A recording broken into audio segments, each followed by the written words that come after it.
ഇതുവരെയുള്ള ക്ലാസ്സിൽ നമ്മൾ റിഫ്ലക്ഷൻ ഓഫ് ലൈറ്റ് ആണ് ഡിസ്കസ് ചെയ്തിരുന്നത്.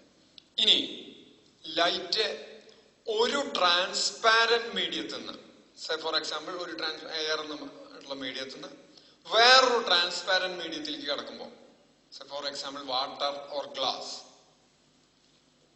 അപ്പൊ എന്താണ് സംഭവിക്കുക എന്നുള്ളതാണ് നോക്കണത്. അതായത് ഇപ്പൊ വെൻ ലൈറ്റ് ട്രാവൽസ് ഫ്രം, ഇപ്പൊ ഇത് നമ്മുടെ ഇങ്ങനെ ഒരു ലൈൻ വരച്ചു.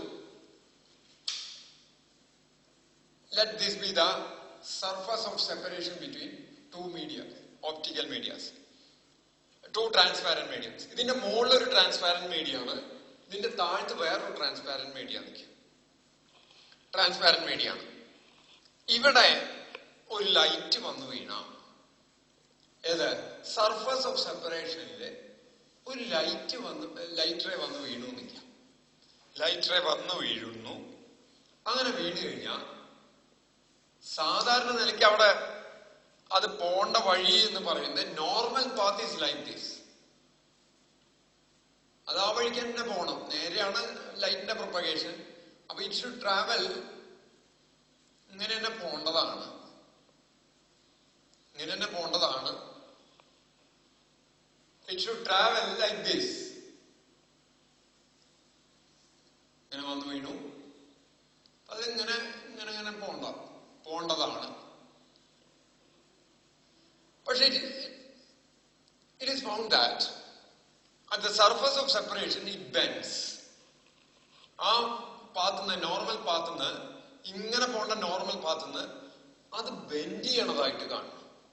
ബെൻഡ് ചെയ്യാച്ചാൽ ഒന്നുകിൽ ആ സർഫസ് ഓഫ് സെപ്പറേഷനിൽ വെച്ച് അതൊന്നുകിൽ ഇവിടെ നമ്മൾ നോർമൽ വരയ്ക്കാം. വന്നു വീഴുന്നോടത്ത് നമുക്ക് എപ്പോഴും നോർമൽ വരയ്ക്കാലോ. വന്നു വീഴുന്ന പോയിന്റിൽ നമ്മൾ നോർമൽ വരയ്ക്കുക.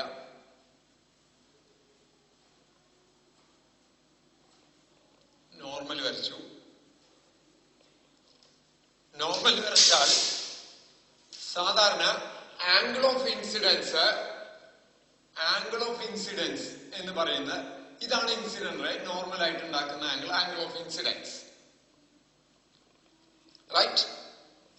ഇതും സെയിം ആവേണ്ടതാണ് സാധാരണ നിരക്ക് ഇവിടെ സെപ്പറേഷൻ. പക്ഷെ ഇത് അങ്ങനെയല്ല കാണുക. ഈ ആംഗിള് ഒന്നുകിൽ ഇതിലും കുറവായിരിക്കും, ഏത് ഈ ഐനേക്കാൾ കുറവായിരിക്കും, അല്ലെങ്കിൽ ഐനേക്കാൾ കൂടുതലായിരിക്കും. അല്ലാണ്ട് നെവർ ഇറ്റ് ബിക്കംസ് ഐ ആയിട്ട് കാണുന്നേ. എപ്പോഴാണ് അത് കൂടുതലായിരിക്കുക, എപ്പോഴാണ് കുറവായിരിക്കുക? ഇത് ആദ്യത്തെ മീഡിയം എന്ന് പറയാൻ നിൽക്കാം. ഫസ്റ്റ് മീഡിയം, ഇത് second medium. Second medium, if the second medium is greater than, if the density of second medium is greater than that of the first, രണ്ടാമത്തെ മീഡിയത്തിന്റെ ഡെൻസിറ്റി ഒന്നാമത്തെ മീഡിയത്തിനേക്കാൾ കൂടുതലാണെങ്കിൽ, for example air, first medium air, second medium water ആണെങ്കിൽ രണ്ടാമത്തെ മീഡിയത്തിന്റെ density കൂടുതലാണ്. അപ്പൊ രണ്ടാമത്തെ മീഡിയത്തിന് ഒപ്റ്റിക്കൽ ഡെൻസർ മീഡിയം എന്ന് പറയാം. അങ്ങനെയാണെങ്കിൽ the refracted the ray bent towards the normal. ഇങ്ങനെയാണ് പോണതാണ്. ഇങ്ങനെ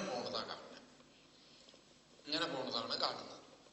ഇനി ഇതിന്റെ ഡെൻസിറ്റി കുറവാണെന്ന് വെച്ചാൽ, ഒന്നാമത്തേനേക്കാൾ കുറവാണെന്ന് വെച്ചാൽ it bend away from the normal. നോർമലിന് ഇങ്ങനെ പോണത് കാണാം. ഇപ്പൊ രണ്ട് ഓപ്ഷൻ ഉണ്ട്. നോർമലായിട്ട് പോയാൽ എങ്ങനെയാണ് പോണ്ടത്? ഒന്നുകിൽ ഈ നോർമലിനോട് അടുത്ത് വരണതാണ്, അല്ലെങ്കിൽ നോർമലിന് അകന്ന് പോണതാണ്. എപ്പോഴാണ് അടുത്ത് വരിക? ആദ്യത്തെ മീഡിയത്തിനേക്കാൾ രണ്ടാമത്തെ മീഡിയത്തിന് ഡെൻസിറ്റി കൂടുതലാണെങ്കിൽ ഈ നോർമലിനോട് അടുത്തിട്ട് വരും, അല്ലെങ്കിൽ നോർമലിന് അകന്ന് പോകും. ഈ ഫിനോമിനയ്ക്ക് പറയുന്ന പേരാണ് റിഫ്രാക്ഷൻ.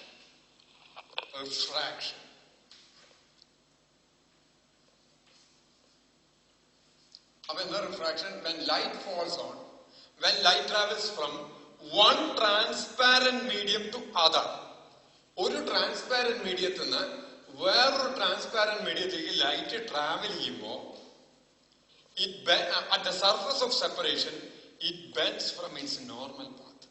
സർഫസ് ഓഫ് സെപ്പറേഷനിൽ വെച്ചിട്ട് നോർമൽ സാധാരണ കടന്നു പോകുന്ന പാത്ത് നിന്ന് ബെൻഡ് ചെയ്യുന്നു.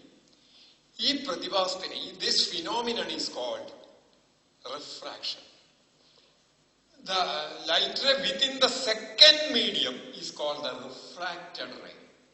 ഈ റേക്ക് സെക്കൻഡ് മീഡിയത്തിൽ ഉണ്ടാകുന്ന റേക്ക് പറയുന്ന റേനെ നമ്മൾ റിഫ്രാക്റ്റഡ് റേ എന്ന് പറയും. And the angle between normal and refracted ray is called angle of refraction. ആ ആംഗിൾ എന്ന് പറയുന്ന പേരാണ് ആംഗിൾ ഓഫ് റിഫ്രാക്ഷൻ എന്ന് പറയും. ഇതിന് പറയുന്ന പേര്, വന്നു വീഴുന്ന റേക്ക് പറയുന്ന പേര് ഇൻസിഡന്റ് റേ. അത് നോർമലായിട്ട് ഉണ്ടാക്കുന്ന ആംഗിൾ ഓഫ് ഇൻസിഡൻസ്. അത് കഴിഞ്ഞ് രണ്ടാമത്തെ മീഡിയത്തിലേക്ക് കടന്നു കഴിഞ്ഞാൽ അവിടെയുള്ള റേക്ക് പറയുന്ന പേര് റിഫ്രാക്റ്റഡ് റേ. അത് ആ നോർമലായിട്ട് ഉണ്ടാക്കുന്ന ആംഗിളിനെ പറയുന്ന പേരാണ് angle of refraction. Now, if the first medium has a density lesser than that of the second medium, first mediumത്തിന്റെ ഡെൻസിറ്റി കുറവാണ് നിൽക്കുക, then I is greater than R. അപ്പോ ഫസ്റ്റ് മീഡിയത്തിന്റെ density of first medium is lesser than that of the second medium, then I is greater than R. Or if the density of first medium is greater than second medium, then I is less than R. ഇങ്ങനെയാണ് കാണുന്നത്. ഇതിന്റെ ഒരു reason വേണമെങ്കിൽ നമുക്ക് സിമ്പിളായിട്ട് എളുപ്പത്തിൽ അതിന്റെ reason ഉണ്ട്. അതൊന്ന് ഞാൻ ചെറുതായിട്ടൊന്ന് വിശദീകരിക്കാൻ നോക്കാം. ഇതിപ്പോ ഒരു സ്വിമ്മിംഗ് പൂളാണെന്ന് വിചാരിക്കാം. സ്വിമ്മിംഗ് പൂള് ഫുൾ വെള്ളം ഇങ്ങനെ ഇതാവുകയാണ്. കാരണം ഇതിന്റെ ഉള്ളിൽ സ്വിമ്മിംഗ് പൂളാണ്, വെള്ളം നിറച്ച് കിടക്കണം. ഇവിടുന്ന് വരുന്ന ഒരാൾക്ക്, ഇവിടുന്ന് ഒരാൾ പുറപ്പെട്ടു, അയാൾക്ക് ഇവിടെ എത്തണം. ഈ പോയിന്റ് പി, ഈ പോയിന്റ് ക്യൂ എന്ന് എടുക്കാം. ഇവിടെ എത്തണം.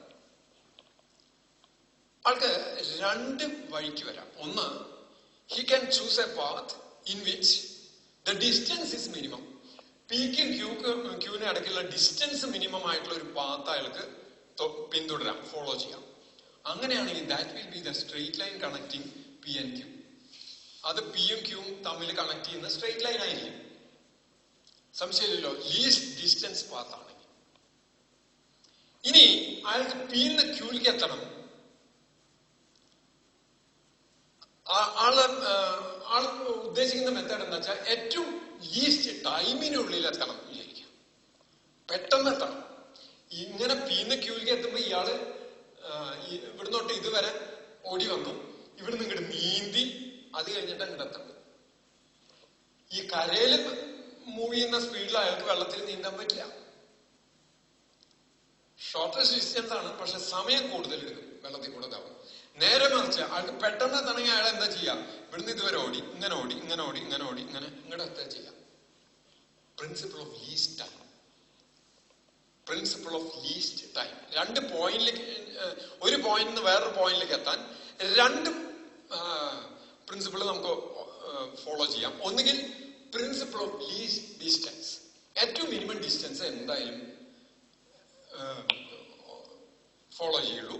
അല്ലെങ്കിൽ ഏറ്റവും മിനിമം ടൈം എടുക്കുന്ന പാത്തെ ഫോളോ ചെയ്യുള്ളൂ. ഇതിലേതെങ്കിലും ഒരു പ്രിൻസിപ്പിൾ നമുക്ക് ഫോളോ ചെയ്യാം. അത് ലൈറ്റിനെ സംബന്ധിച്ച് എപ്പോഴും ലൈറ്റ് ഫോളോ ചെയ്യുന്ന പ്രിൻസിപ്പിൾ എന്ന് പറയുന്നത് പ്രിൻസിപ്പിൾ ഓഫ് ലീസ്റ്റ് ടൈമാണ്, not least distance. Least distance അല്ല ലൈറ്റ് ഫോളോ ചെയ്യുന്ന പ്രിൻസിപ്പിൾ ഓഫ് ലീസ്റ്റ് ടൈമാണ്. അങ്ങനെ വരുമ്പോ നമുക്ക് നോക്കാം. ഇപ്പം ഇവിടെ സർഫസ് ഓഫ് സെപ്പറേഷൻ ഉണ്ടെന്നില്ല. സർഫസ് ഓഫ് സെപ്പറേഷൻ ഇങ്ങനെ വരച്ചു. ഇവിടെ ഒരു പോയിന്റ് പി, പിന്നെ ഇവിടെ ഒരു പോയിന്റ് ക്യൂ.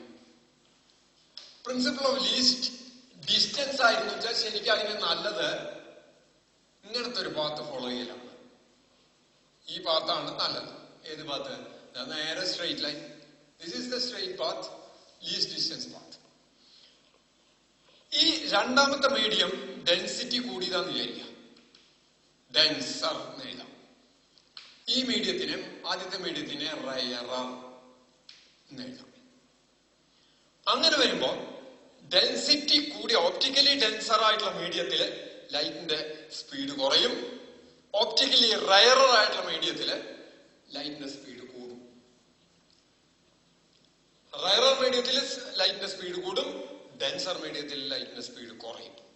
അപ്പൊ പെട്ടെന്ന് എത്തണമെങ്കിൽ കൂടുതൽ ദൂരം റയറർ മീഡിയത്തിൽ സഞ്ചരിച്ച് കുറവ് ദൂരം ഡെൻസർ മീഡിയത്തിലാണ് സഞ്ചരിക്കണ വെച്ചാൽ പെട്ടെന്ന് എത്താൻ പറ്റും. അപ്പോ അതിങ്ങനെയല്ല വരിക, നേരെ മറിച്ച് ഒരു ലൈറ്റർ ഇങ്ങനെ വന്ന് ഇത്രയും ദൂരം ഇങ്ങനെ സഞ്ചരിച്ച് ഇനി ഇവിടെ വെച്ചിട്ട് ബെൻഡ് ചെയ്തിട്ട് ഇവിടുന്ന് ഇങ്ങോട്ട് സഞ്ചരിക്കും, ഇങ്ങനെ സഞ്ചരിക്കും. ഈ പാത്തല്ല ഇത്, ഈ പാത്തിന് ഞാൻ ഫസ്റ്റ് പാത്ത് കൊടുത്തു, ഇത് സെക്കൻഡ് പാത്ത് കൊടുത്തു നോക്കിയാൽ first path is the principle of least distance, whereas second path, ഈ path second path is the principle of least time. ഇത് ലീസ്റ്റ് ടൈമിന്റെ പാത്ത്. ഓക്കെ, ഇത് കാരണം കൊണ്ടാണ്. ഇനി തിരിച്ചു പോകുമ്പോഴോ, നമ്മൾ ഓൾറെഡി പറഞ്ഞിട്ടുണ്ട് പ്രിൻസിപ്പിൾ ഓഫ് റിവേഴ്സിബിലിറ്റി. ഇവിടുന്ന് ലൈറ്റർ എങ്ങടാ പോണേന്ന് വെച്ചാൽ ക്യൂന്ന് പീലിക്കെത്താൻ അതിനെ സംബന്ധിച്ച് നല്ലത് ഏറ്റവും കുറവ് ദൂരം ഡെൻസർ മീഡിയത്തിൽ സഞ്ചരിക്കുകയും കൂടുതൽ ദൂരം റയറർ മീഡിയത്തിൽ സഞ്ചരിക്കുകയാണ്. അപ്പൊ ഇവിടെ നോർമൽ വരച്ചാൽ, ഇവിടെ നമ്മൾ നോർമൽ വരച്ചാൽ ഇവിടുന്ന് ഇങ്ങോട്ട് വരുമ്പോ ഇതാണ് ആംഗിൾ ഓഫ് ഇൻസിഡൻസ്, ഇത് angle of refraction. I is greater than R. തിരിച്ചു പോകുമ്പോ ഇത് ആംഗിൾ ഓഫ് ഇൻസിഡൻസ്, ഇത് ആംഗിൾ ഓഫ് റിഫ്രാക്ഷൻ. അപ്പോ കൂടുതൽ ദൂരം റയറർ മീഡിയത്തിൽ സഞ്ചരിക്കണമെങ്കിൽ ഇത് ഇങ്ങോട്ട് ബെൻഡ് ചെയ്യും. ഇതാണ് ഒരു റീസൺ ഇതിന്റെ കാരണമായിട്ട് വരുന്നത്. അപ്പോ the reason for refraction is principle of least time എന്ന് വേണമെങ്കിൽ പറയാം. ഒന്ന് പറഞ്ഞു എന്ന് മാത്രം വിശദീകരണം. ഇനി ഇതിനെ കുറിച്ചിട്ടുള്ള ഇപ്പൊ നമ്മൾ റിഫ്ലക്ഷൻ, ലോ ഓഫ് റിഫ്ലക്ഷൻ പറഞ്ഞു. അത് വെച്ചിട്ടാണ് ഏത് വഴിക്ക് ഒരു റിഫ്ലക്റ്റഡ് റേ പോവും എന്ന് കൃത്യമായിട്ട് പ്രെഡിക്റ്റ് ചെയ്യാൻ നമുക്ക് ലോസ് ഓഫ് റിഫ്ലക്ഷൻ. അതുപോലെ ഒരു മീഡിയത്തിൽ നിന്ന് വേറൊരു മീഡിയത്തിലേക്ക് ലൈറ്റ് ട്രാവൽ ചെയ്യുമ്പോൾ ഏത് വഴിക്കാണ് റിഫ്രാക്റ്റഡ് റേ കടന്നു പോവുക എന്ന് പറയാൻ അവിടെ കൃത്യമായിട്ട് രണ്ട് നിയമങ്ങളുണ്ട്. ലോസ് ഓഫ് റിഫ്രാക്ഷൻ, അതിലേക്കാണ് ഇനി കിടക്കുന്നത്. അതിന് ഫസ്റ്റ് ലോ, നമ്മൾ ഫസ്റ്റ് ലോ ഓഫ് റിഫ്ലക്ഷന്റെ പോലെയാണ്. The incident ray, the normal and the refracted ray will lie in the same plane. The incident ray, first law of refraction is this: the incident ray, the refracted ray and the normal at the point of incidence should lie in the same plane. ഒരേ പ്ലെയിനിൽ കിടക്കണം. ഏതുപോലെ law of റിഫ്ലക്ഷനിൽ പറഞ്ഞു, the incident ray, the reflected ray and the normal lies in the same plane എന്ന് പറഞ്ഞ പോലെ ഇത് മൂന്നും ഒരേ പ്ലെയിനിൽ കിടക്കണം. അതായത് ഇത് ഇൻസിഡന്റ് റേ ഇങ്ങനെ വന്നു വീണു, ഇത് നോർമല്. അപ്പൊ അത് ഇവിടുന്ന് ഇങ്ങോട്ട് വരില്ല എന്നർത്ഥം, മീഡിയത്തിൽ കൂടെ ഇങ്ങോട്ട് ട്രാവൽ ചെയ്യില്ല എന്നർത്ഥം, വേറൊരു പ്ലെയിനിലേക്ക് കടക്കില്ല എന്നർത്ഥം. രണ്ടാമത്തെ ലോ ഇത്തിരി കൂടി കോംപ്ലിക്കേറ്റഡ് ആണ്. മറ്റേ ലോ ഓഫ് റിഫ്ലക്ഷൻ പോലെ അത്ര സിമ്പിൾ അല്ല. That is known as Snell's law of refraction. അതാണ് മെയിൻ ലോ.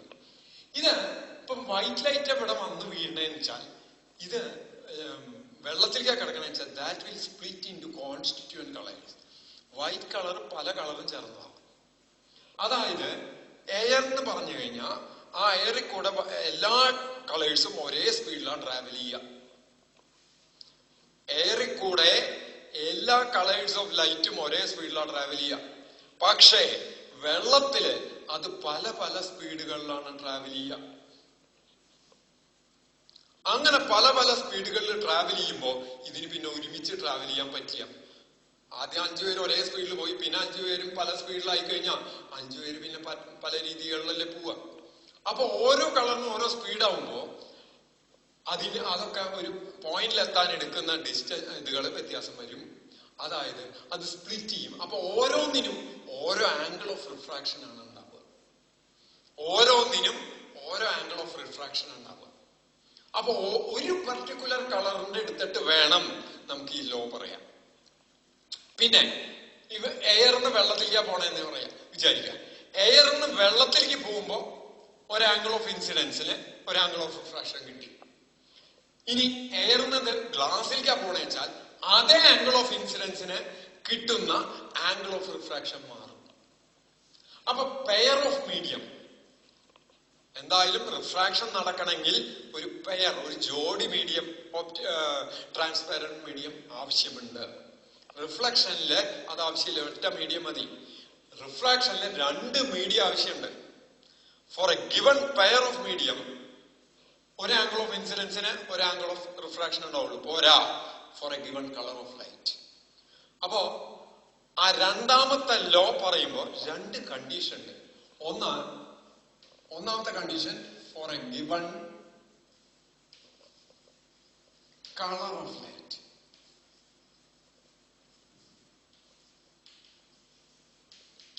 രണ്ടാമത്തെ കണ്ടീഷൻ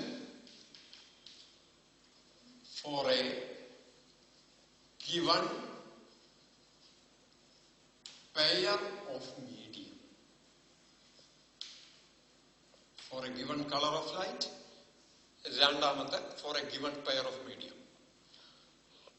ഒരു പെയർ എന്ന് വെച്ചാൽ ഒരു പെയർ ഓഫ് മീഡിയം എന്ന് പറഞ്ഞാൽ എയർ ടു വാട്ടർ അതൊരു പെയറാണ്, എയർ ടു ഗ്ലാസ് വേറൊരു പെയറാണ്, എയർ ടു കെറസിൻ വേറൊരു പെയറാണ്, തിരിച്ച് ഗ്ലാസ് ടു വാട്ടർ വേറൊരു പെയറാണ്, അല്ലെങ്കിൽ ഗ്ലാസ് ടു എയർ വേറൊരു പെയറാണ്.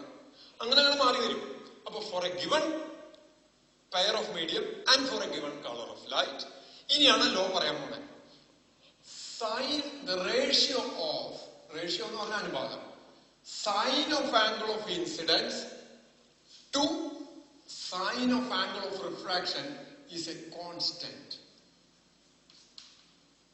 This is Snell's law. For a given color of light and for a given pair of medium, the sine of angle of incidence, the ratio of sine of angle of incidence to sine of angle of refraction is a constant. This constant is called refractive index. N and the representative is called refractive. എത്ര കണ്ട് refractive എന്നുള്ളതിന്റെ ഒരു അളവാണ് refractive index of second medium with respect to first medium. ഒന്നുകൂടി പറയാച്ച, എന്നിനെ നമുക്ക് N2/N1 എന്ന് എഴുതാം. ഇങ്ങനെ എഴുതണം ആദ്യം നല്ലത്. N2/N1. What is meant by N2? Refractive index of the second medium. What is N1? Refractive index of the first medium. ആ കോൺസ്റ്റന്റ് ആണത്. Refractive index of the second medium divided by refractive index of the first medium. If the first medium is air, N1 equal to 1. First medium air ആണെങ്കിൽ അതിന്റെ refractive index 1 ആയിട്ട് എടുക്കുകയാണ്. 1 ആണ്. അപ്പൊ N2 പകരം നമ്മൾ എന്ത് എഴുതിയാൽ മതി? N എഴുതിയാൽ മതി. അപ്പൊ എങ്ങനെ വരുമല്ലോ? sin I by sin R equals N എന്ന്. ഇങ്ങനെ ഒരൊറ്റത് എഴുതിയിരുന്നു വെച്ച് കഴിഞ്ഞാൽ അത് രണ്ടാമത്തെ മീഡിയത്തിന്റെ റിഫ്രാക്റ്റീവ് ഇൻഡെക്സ് ആണ്. അത് N എന്തായി. തിരിച്ച് മീഡിയത്തിൽ എയറിലേക്കാ പോണെച്ചാൽ അപ്പൊ sin I by sin R equals 1 അപ്പൊ 6 ഇത് ഇവിടുന്ന് ഇങ്ങോട്ട് വരുന്നു നിൽക്കാം, ഇവിടുന്ന് ഇങ്ങോട്ട് വരും. അപ്പൊ ഇവിടെ 6 കിട്ടി. ഇത് ഫസ്റ്റ് മീഡിയം, ഇത് എയർ, ഇത് സെക്കൻഡ് മീഡിയം ആണ് നിൽക്കുക. അതിന്റെ റിഫ്രാക്റ്റീവ് ഇൻഡെക്സ് എന്നാണെന്ന് വെച്ചാൽ sin I by sin R equals N. ഇനി തിരിച്ച് ഇവിടുന്ന് ഇങ്ങടാ പോണേന്ന് വിചാരിക്കാം. അപ്പൊ 6 എന്താവും? I എന്താവും? 6 ആവും. അപ്പൊ sin R by sin I equals N. വേറൊരു വിധത്തിൽ പറഞ്ഞ sin I by sin R equals 1/N എന്ന് പറയാം. തിരിച്ച് മീഡിയത്തിൽ നിന്ന് എയറിലേക്കാണ് നടക്കണമെന്ന് വെച്ചാൽ ആ കേസില് sin I by sin R equals 1/N എന്ന് പറയാം. റൈറ്റ്. ഇനി ഇതിനെ ഒരു ഇതിലും കൂടി പറയാറുണ്ട്. sin I by sin R equals velocity of light in first medium is equal to ratio of velocity of light in first medium to the velocity of light in second medium. Refractive index in the terms il parayam, refractive index of first medium by refractive index of second medium. The ratio of sine of angle of incidence to sine of angle of refraction equals refractive index of second medium to refractive index of first medium. This is also equal to velocity of light in the first medium divided by velocity of light in the second medium. ഇതിനെ ഇങ്ങനെയും കൂടി എഴുതാം. ഇതാണ് mathematical form of Snell's law. ഒന്നുകൂടി പറയാം. The ratio of Snell's law of refraction states that the ratio of sine of angle of incidence to the sine of angle of refraction is equal to velocity of light in the first medium divided by is the ratio of velocity of light in the first medium to the velocity of light in the second medium, and also equal to refractive index of the second medium divided by to the velocity refractive index of the first medium. In the case of air or vacuum, refractive index n1 equals 1, n2 equals n, and this is also equal to first medium air anengil we can write velocity of light in the air is represented as c, and velocity of light in a medium is represented as v for a given color of light. ഒരു particular കളറിന് അത് V ആയി. എല്ലാ കളേഴ്സിനും എയറിൽ velocity C ആണ്. പക്ഷേ ഓരോ കളറിനും മീഡിയത്തില് ഓരോ വെലോസിറ്റി ആയിരിക്കും. ഏത് കളറാ പറയണേ അതിന്റെ വെലോസിറ്റിയാണ് നമ്മൾ ഇവിടെ. അപ്പൊ sin I by sin R equals n equals c by v if the first medium is air. First medium ഏതാണെന്ന് അറിയില്ല, ഏതെങ്കിലും ആണെങ്കിൽ അപ്പൊ നമ്മൾ ജനറൽ ആയിട്ട് എഴുതുമ്പോൾ ഈ ഇതാണ് എഴുതുന്നത്. ഇതാണല്ലോ the two laws of refraction. ഒന്ന് ഫസ്റ്റ് ലോ പറയുന്നത് the incident ray, the refracted ray and the normal lies in the same plane. രണ്ടാമത്തെ the ratio of sine of angle of incidence to sine of angle of refraction is equal to is a constant. അത്ര പറഞ്ഞാലും മതി, law ആയി. And ആ constant ഏതാണ്? that constant equals is the ratio of refractive index of second medium to refractive index of first medium, or that constant also equal to velocity of light in the first medium to velocity of light in the second medium. ഇത്രയാണ് തൽക്കാലം റിഫ്രാക്ഷന്റെ introduction. ഇനി അതിന്റെ natural effects, അത് കാരണം ഉണ്ടാകുന്ന ഇഫക്റ്റുകളും ഇതുകളുമാണ് അടുത്ത ക്ലാസ്സിൽ discuss ചെയ്യാനുള്ളത്. We will discuss it in the next class.